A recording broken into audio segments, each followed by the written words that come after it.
L'arrivée dramatique de Swan. Et si un nouvel objet apparaissait dans le ciel ce soir, si grand qu'il éclipserait tout ce que nous avons vu depuis une génération?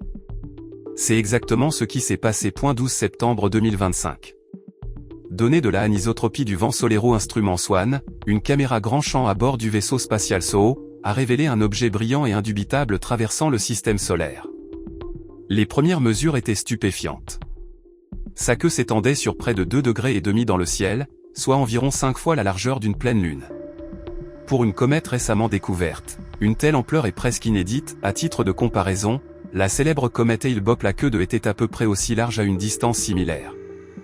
La photométrie initiale l'a mesurée à une magnitude de 7,4, une luminosité qui en fait une cible facile pour les télescopes de jardin, voire pour les jumelles puissantes.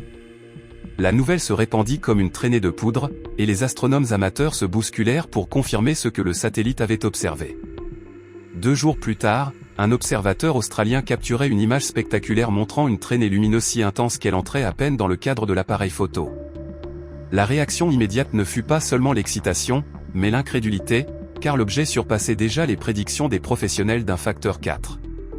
Ce n'était pas un visiteur glacé ordinaire. Sa taille et sa luminosité n'avaient rien à voir avec les précédents récents, forçant des comparaisons avec les comètes légendaires du passé.